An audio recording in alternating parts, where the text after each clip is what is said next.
وَلْتَكُن مِّنكُمْ أُمَّةٌ يَدْعُونَ إِلَى الْخَيْرِ وَيَأْمُرُونَ بِالْمَعْرُوفِ وَيَنْهَوْنَ عَنِ الْمُنكَرِ وَأُولَئِكَ هُمُ الْمُفْلِحُونَ۔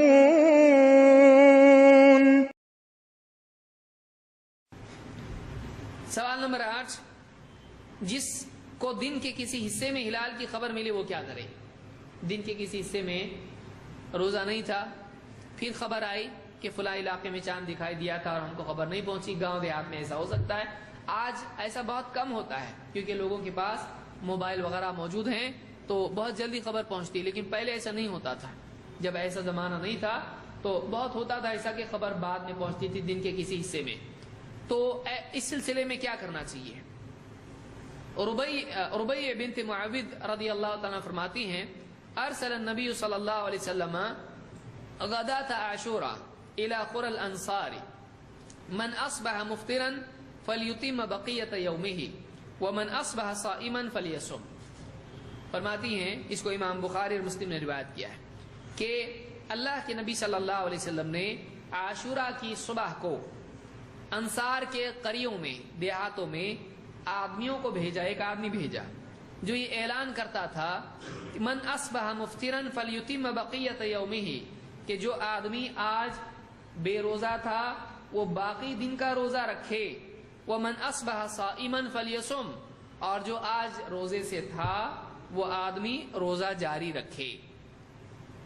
تو اس حدیث سے بات معلوم ہوتی ہے کہ آپ نے نہیں کہا کہ جو افطار آج روزہ نہیں تھا وہ تو روزہ نہیں تھا، اس کا روزہ نہیں ہوگا، ہاں روزہ تھا وہ روزہ جاری رکھے، نہیں، بلکہ جو آدمی آج بے روزہ تھا وہ باقی دن کا روزہ رکھے، اور جو آدمی روزہ نہیں تھا جو باقی دن کا روزہ رکھے، اور جو روزہ تھا وہ اپنا روزہ نہیں توڑے، وہ جاری رکھے۔ تو اس سے بات معلوم ہوئی کہ جب خبر پہنچی اس کے بعد سے روزہ جاری کیا جا سکتا ہے۔ جب خبر پہنچی، کیونکہ یہاں پر کیا ہو رہا ہے، دن کے کسی حصے میں اعلان کرنے والا اعلان کر رہا ہے، اب خبر پہنچی ہے تو اب جو آدمی بے روزہ تھا باقی دن کا روزہ رکھے، تو روزہ صحیح ہوتا ہے کیا؟ ہوتا ہے، کیونکہ اللہ کے نبی صلی اللہ علیہ وسلم کا حکم ہے۔ تو جس آدمی کو دن کے جس حصے میں خبر پہنچے وہ آدمی اس کے بعد روزہ جاری رکھے، چاہے اس نے صبح ناشتہ پیٹ بھر کے کیا ہو، اس کا روزہ صحیح ہے، چاہے ظہر کے وقت میں ملے، بلکہ بعض علماء نے کہا ہے کہ اگر عصر کے وقت میں بھی اس کو خبر پہنچتی ہے تب بھی اس کا روزہ صحیح ہوگا، اس لیے کہ جب خبر پہنچی تب اس نے عمل کیا، جب اس کو خبر پہنچی تب اس نے عمل کیا۔ آپ دیکھیے اللہ کے نبی صلی اللہ علیہ وسلم کے زمانے میں جب قبلہ بدلنے کی خبر پہنچی لوگ رکوع کی حالت میں تھے، اور باہر سے کسی نے دیکھا، کہا ارے تم کو اب تک نہیں معلوم، رات میں قبلہ تبدیل ہو گیا ہے، آیت نازل ہو گئی ہے، مسجد اقصیٰ کی بجائے مسجد حرام کی طرف قبلہ تبدیل ہو چکا ہے۔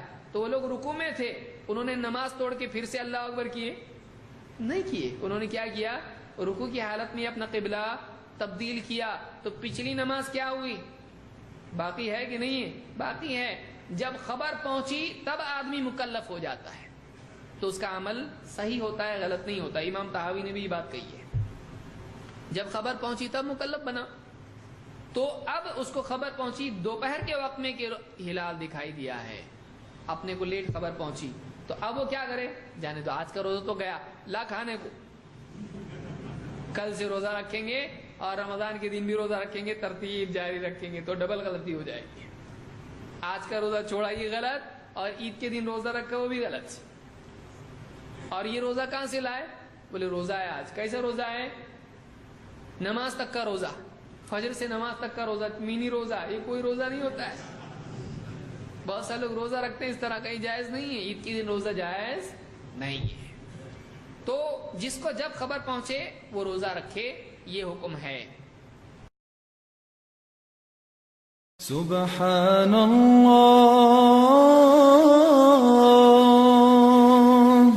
والحمد للہ ولا الہ الا اللہ واللہ اکبر۔ سبحان اللہ والحمد لله ولا إله إلا الله